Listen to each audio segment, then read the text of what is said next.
Hello, movie fans. This is the Rambling Cinephiles here with another ramble about The Shape of Water. My name is Josh, I'm Jenny. and we are going to talk about The Shape of Water that we just saw. This is a slightly different episode because you're probably thinking, "Hey, that film didn't come out in 2018," and you were correct. But we wanted to see the film, and it came out in 2018 in our theater, so that's what's happening. I mean, and that's okay. Just because there were 4 other movies to see this weekend doesn't mean that we can't see a very good movie. I think in The Shape of Water. Do we want to talk about who made it and who's in it? Well, I mean, Guillermo del Toro made it. I don't know. What do you want to say about del Toro? Well, Other than he's del Toro. Well, it's made by Guillermo del Toro. I always fuck that up. Sally Hawkins, Michael Shannon, Richard Jenkins are all in it, as well as Octavia Spencer. And do you want to go through the plot of it? Okay, so it's about this woman named Eliza. Her name is Eliza. I just saw the movie. Her name is Eliza. Eliza Esposito. Eliza is mute, which you probably gathered from the trailers. She and Octavia Spencer's character, who I legit don't remember her name. Zelda. Crap. Delilah is what Michael Shannon calls her in the movie because of the whole biblical analogy that he tries to, talk about. I think it's her middle name too. I know, yeah. Oh, okay. Yeah, that's what the D stands for in her name. It's 2 a.m, you guys. So she and Zelda clean in this super secret government lab, and Michael Shannon finds a fish man in the Amazon, and he kidnaps the fish man, and he brings him to his lab, and the fish man gets mad and bites Michael Shannon's bites Michael Shannon's fingers off, and then he gets super mad about that. I mean, I'd be pretty mad about that, I think. Yeah, but I would deserve it if I stole somebody out of their home and then zapped them with a cattle prod. Yeah, but the character that Michael Shannon plays in this doesn't really strike me as someone who cares about abducting people different than him.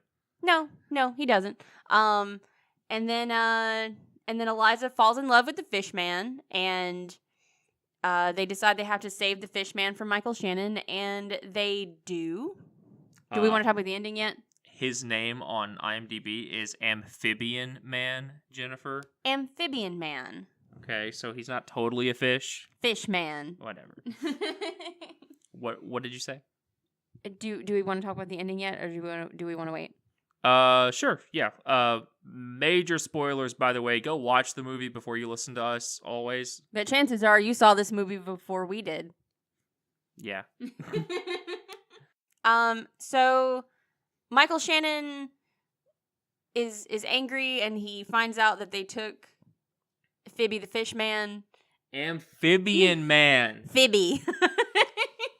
They're mad that they took Phoebe, and he goes to confront them where they're gonna, release him out into the sea, and he shoots Eliza and Phoebe, but Phoebe has some super healing powers that had already been established earlier in the movie, and he heals himself, and then he takes Eliza and they jump into the ocean, and she is revived and she can now breathe underwater, and so they get to live happily ever after.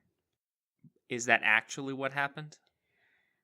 I mean, yes. I definitely I do not think that this was as depressingly ambiguous as Pan's Labyrinth was.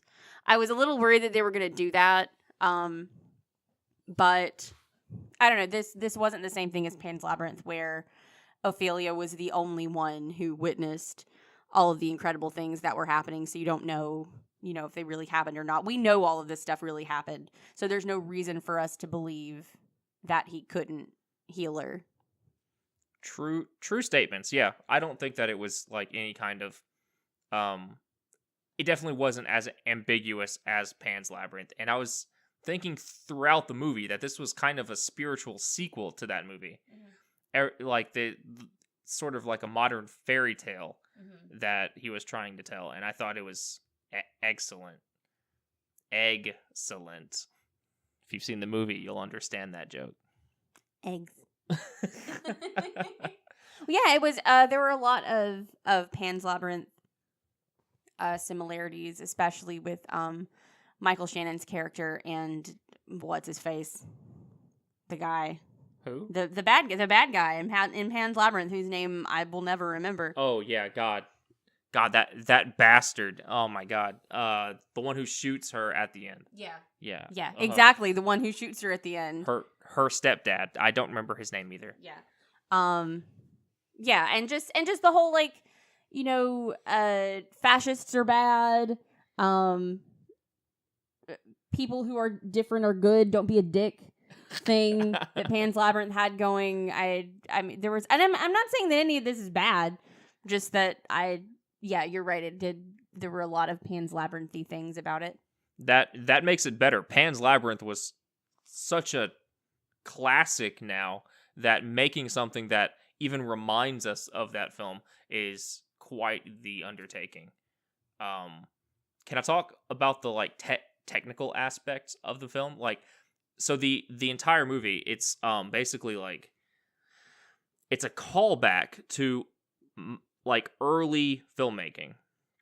All of these old movies that I don't know because I don't watch old movies because I'm not a loser. It references all of these old movies. There's tap dancing in Annie. That wasn't Annie. That was Shirley Temple. Oh, was it? Yes. Well, it shows how much I know. There was. There's the fishman watches the horse, Mr. Ed. Mr. Ed. In the movie, when the fishman escapes, well, not escapes, just runs away. He ends up inside of a movie theater, watching Arabian Nights. Was that what it was? It looked like what it was. Tales of Arabian Nights, or no? Are you sure it wasn't Ben-Hur? I thought it was Ben-Hur. Was it Ben-Hur? I thought it was. I've never seen Ben-Hur, but that's what I thought it was. And by Arabian Nights, are you sure you don't mean Lawrence of Arabia? Yes, Lawrence of. Edit that part, Josh. Or Well, now it's not going to make any sense. Lawrence of Arabia. That is what I meant. That is what I think was actually on screen when he was in the movie theater. And when did that movie come out? I don't know. Here, keep talking. I'm going to find out. Oh my God. See, but this is what I'm talking about. Like all of these old references to this era of filmmaking is just so wonderful because this entire movie is like an examination of the classic monster movie turned onto its head into a love story. It's like an original Beauty and the Beast kind of thing. And was it Beauty and the Beast or is it The Little Mermaid? I mean, I think it's both. Oh, okay. Right? I guess. It's just, it was I was immersed completely in that era, and it was wonderful to see the film take on that persona itself. I thought that was something that was just amazing. I'm not describing it very well because I don't have the right vocabulary, but it was, if you've seen the movie, it feels like you're transported to that era. It was super neat. Yes. I also want to talk about Michael Shannon's character. God, what was his name? Hold on. Strickland. Wow. That was probably one of the most disturbing characters that I've seen in film before. Like, he was a monster.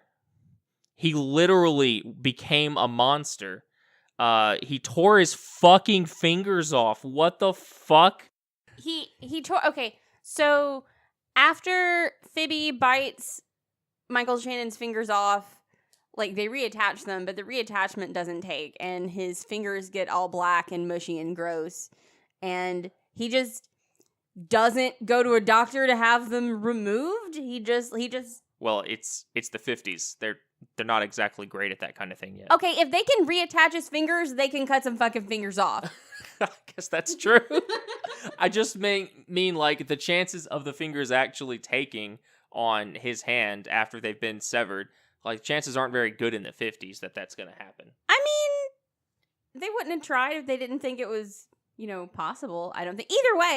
Either way, if you got your fingers amputated and they've been reattached and you're on your trial period and your fingers turn black and start to rot, take them off. Go to a medical professional and have them removed.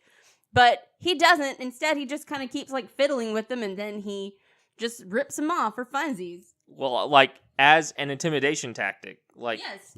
I am tough and I'm going to scare you. So here I am ripping off my gross black fingers and throwing them onto your rug.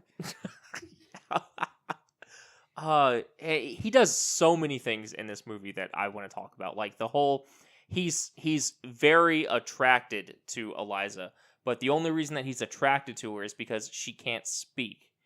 It's like his fetish or something. We see him at home with his wife, and they're having sex, and she's trying to tell him something, and he's like, no, be quiet, please. I like the silence. Yeah. As they're fucking, and it's disgusting, and it's wonderful. God, Michael Shannon plays that unhinged monster character so well. It reminded me so much of the movie Take Shelter from 2013. I don't think I saw that one. Oh, okay. Well, it's basically just Michael Shannon is just this working man in 2010, and it's getting hard to make ends meet for his family, and he starts having these nightmares about an incoming disaster, and he doesn't know, and you as the audience don't know whether these nightmares are real, they're prophetic, or if he's just going crazy, if he has, schizophrenia, like his mother does in the movie. And it's just, he plays that so well. He looks so normal, but there's always something off about him. God, Michael Shannon is becoming one of my favorite character actors, I think. And unfortunately, I think he's also in that 12 Strong Horse movie too, and I don't think he's going to be that great in that. I mean, actors got to work, Yeah. So let's talk about what everybody wants to talk about, and that's the fish sex. I was disappointed just because I feel like I didn't get to see enough of the fish sex. You really don't get to see the fish sex. I saw more of Eliza than I did of any fish sex. Yeah. Well, I mean, he was naked the whole time, so you couldn't really tell any difference. Apparently, he does have a penis, but we don't get to see his penis. We don't get to see him actually bone. No. But we know for sure that they do bone. Yeah, they do. A lot of times, I think. Yeah, and she's enjoying it.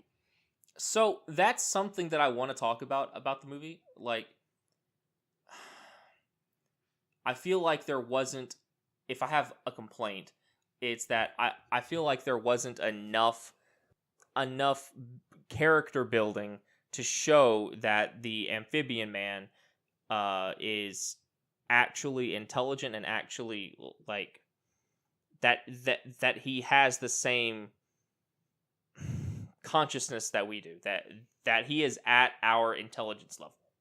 I don't know. I definitely got the feeling that he was intelligent. Just because he's intelligent doesn't necessarily mean that he understands us. And I think that's kind of where the problem is. I definitely think he has the ability, he possesses the mental capability of, a human. Or more, possibly. I don't know. But there's, yeah, I don't know. I feel like we didn't spend enough time. I didn't really get to know Phoebe the way that I wanted to. And yeah, I didn't totally get a feel for him. But I mean, he was nice. I liked him. Yeah, I thought he was very nice. But it's It's the same. Oh, sorry. He eats a kitty cat. He does. I just think it's sort of, it's like you said, we didn't get to spend a lot of time learning about him as a person. Like, so in order for Eliza and Phoebe to actually become, to actually fall in love, I have to actually see that this fish man is on the same level as her, and it at times I didn't feel that way, and it felt a little weird and creepy. Mm-hmm. And maybe I was supposed to feel that, but it was definitely off-putting. I don't know how to feel about it. I think that he was into it. He was definitely into it. I'm just wondering. Okay, this is gonna sound extremely crass. Is it like having sex with a dog? Ew, no. It's not like having sex with a dog. A dog can't appreciate music. A dog can't learn words, and it wasn't like he was learning words like the way a gorilla learns words. He was literally learning sign language, Jenny. Because that's the only way he could communicate with us. Like, no one had tried to communicate with him non-verbally because humans are stupid and he doesn't have like the same, vocal cords as us. But I mean, if he picked up on what Eliza's signs were for various words basically immediately, which an animal couldn't do. And we know that he was only with her for probably a couple weeks. And managed less than that, I think.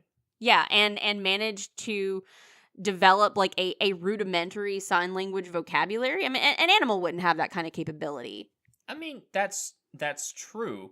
And while the movie is entirely focused on Eliza, it's not at all focused on Phoebe and like what he thinks about all this.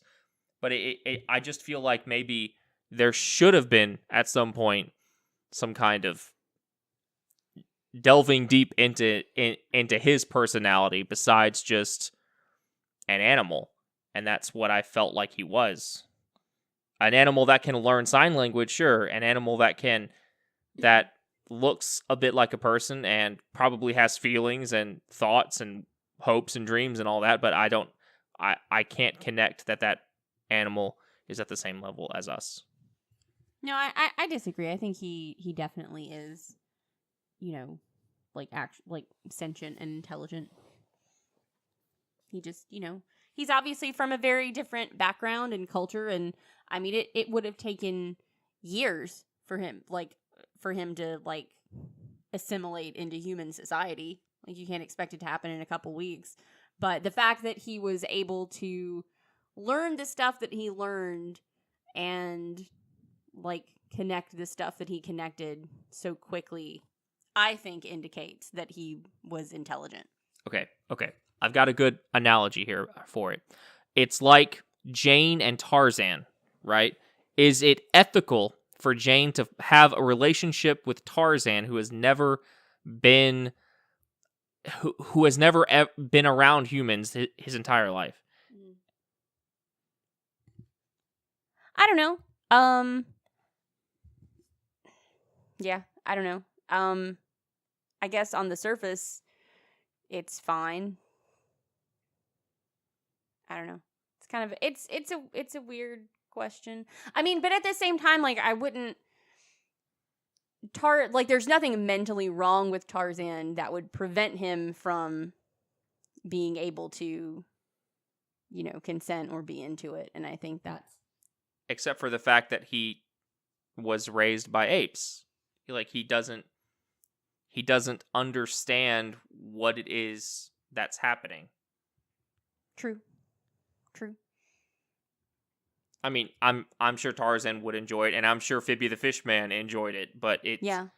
It's, I don't know, it was just kind of creepy, and that took away from the movie a little bit for me, even though I know what the movie was going for. Again, the film is entirely from Eliza's perspective, but that aspect of it was kind of off-putting for me personally. I can understand that. How much ape sex do you think Tarzan had? Because I just thought about that, and now it's part of the episode, unless we cut it. Let's move on from that, I think. What's another aspect that we could talk about? I want to mention one thing. In the movie, there's this scientist who turns out to be working for the Russians, and he helps Phoebe the Fishman escape from the facility that Eliza and Zelda work at, and he helps them get out, and it's shown that he's a pretty decent guy. And at the end, Michael Shannon confronts him and is like, "Hey, tell me where they are." And he's hurt and he's bleeding and he's about to die. And he was like, "Who took them? Who took Phoebe? I want to know their name, their ranks, what kind of task force infiltrated this facility and took our precious specimen." And the guy's like, "Oh, no names, no ranks. They only clean." And I'm just like, dude, what the fuck? Your very last breath is to like betray the people that you've been helping this whole time? Yeah, I thought that was weird too, but I don't know. I kind of think that maybe he thought it was already done. Maybe like because this was the same night that they were supposed to be like sticking Phoebe back in the ocean, and so maybe he thought that had already happened. But he didn't know, right? Like all he knew was that they were waiting for the rains, which I guess it was raining when he died. But I mean, he didn't really know that they were about to release the amphibian man. So it just feels like he betrayed them for no reason. You're about to die. Just laugh in his face. Don't tell him anything. Yeah. I kind of felt the same way. Mostly I was annoyed during that scene, not at Dimitri the scientist guy, but at Michael Shannon. And I don't know, it's this happens sometimes in like those scenes of like, the big alpha male tough guy, and he's trying to get answers out of somebody who's dying, and he's like torturing him and like, "Give me an answer now, torture." And I'm like, you stupid motherfucker. Like, this guy's gonna die in like 15 minutes, and you're trying to get information out of him, and you're shocking him with a cattle prod. He's gonna pass out, and then he's gonna die. You're an idiot. Yeah, like, why are you monologuing while he's bleeding out, man? Like, shut up. You're a terrible villain. Oh, man. Stop trying to alpha and villain better. Yeah. And then he got his throat ripped out. Yeah, that was funny. Yeah, that was awesome. Go Phoebe. Was he definitely dead? I wasn't sure if he ripped his throat out or if he ripped his voice box out.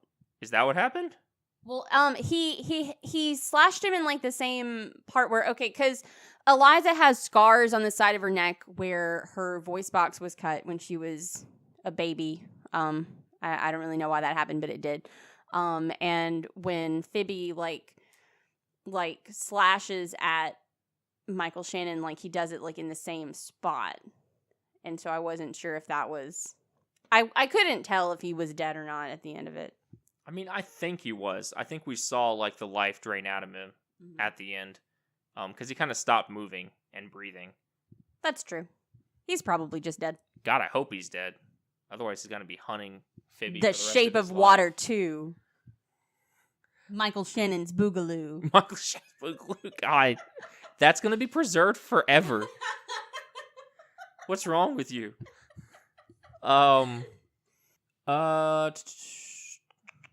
The movie is pretty rife with, the race relations of the 50s. Oh yeah, that's true. We didn't talk about that, or about Eliza's gay neighbor. Yes, Oldman. What was his name? I'm really terrible with names, you guys. It's not only because it's 2 a.m. Giles, that's his name. I should have been able to remember that. Giles. Yeah, Giles, Eliza's gay neighbor who has a crush on the neighborhood pie boy. Yeah. Yeah, there was definitely a lot of great 1950s America greatness. Yeah, there's a lot of the entire movie is sort of has this undertheme of normality. Mm-hmm. Like Michael Shannon personifies the idea that the white man is like all powerful, and he has to, you know, show the world how good he is, and how much he matters, and how he is such a decent man, and how he looks like God. Yeah, and how he looks like God. But if he doesn't do that, if he doesn't show the world how he is such a decent man, he's going to be thrown out of this exclusive white man's club, and he'll be just like those other people that aren't decent, like black people and gay people and Asians, I think, because he talks about Asians at one point. Oh yeah, that makes it's the Cold War, so that makes sense. Yeah, but anyway, that's the entire movie is undercut with that. And I don't have anything to really say about it except that it was well done. A little on the nose sometimes, but yeah, but I mean, it was also like it was a fairy tale. Fairy tales are kind of supposed to be on the nose. That's what I was thinking too. Like any part of it that seems kind of melodramatic or extreme, it's just part of the fairy tale aspect of the film. And I thought it was well done. Do you have anything to say about the fish man? Okay. To all the listeners out there, I am not a fan of fish. Fish are stupid, and they are slimy, and they will jump out at you and try to bite you. And I'm not big on the fish. Stop laughing. They're not gonna have any of my fish ever jumped out and tried to bite you? That's not the point. Stop laughing. Sorry. Anyway, fish are stupid. Fish are food, not friends. And I don't like them. And so this movie was kind of like I was going into it rooting for Michael Shannon because I didn't know anything. And I was like, hey, yeah, catch the fish. Don't let that fish steal our women. And it's just, but no, I turned around at the end.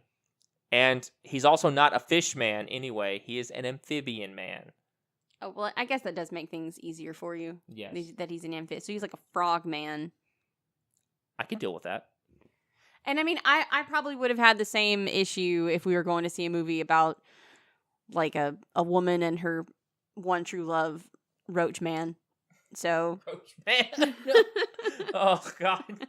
The Shape of Pooh. Ew. Ew. Well, that's what roaches would be living in. The only Roach movie I can think of is do you remember Joe's Apartment? No, what is that?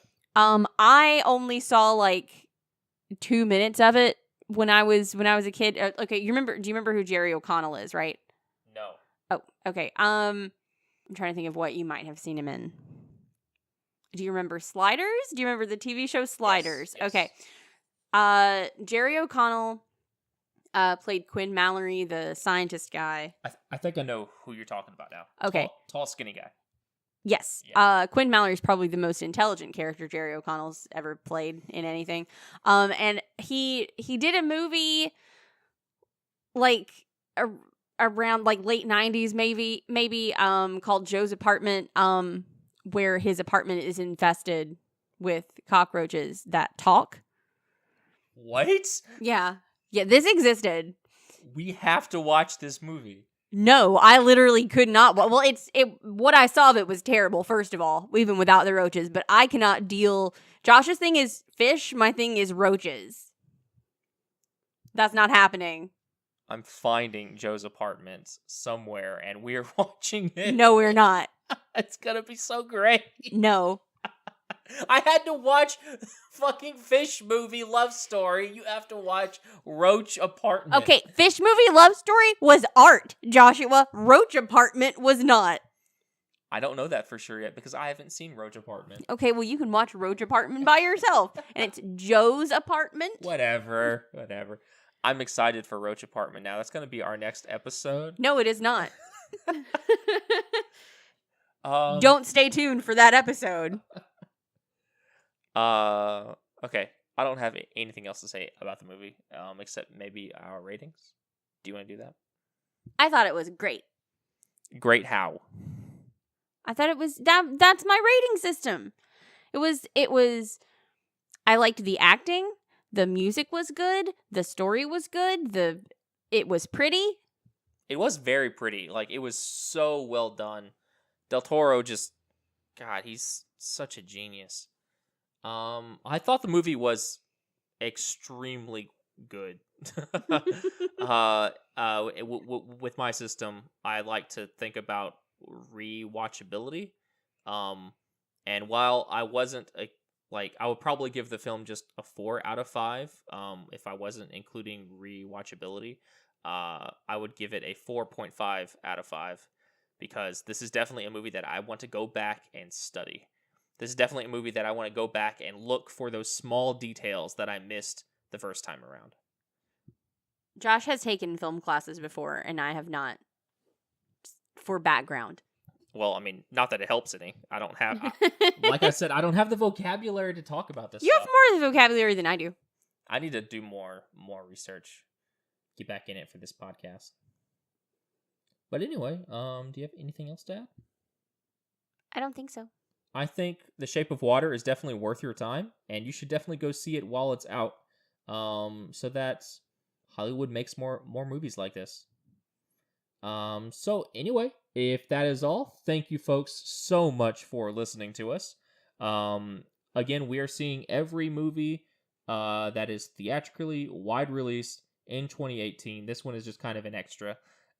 So if you like us, if you like what we're doing, give us a thumbs up, subscribe wherever you hear this, and let us know what you thought about The Shape of Water or any of the other films that we have seen or are going to see.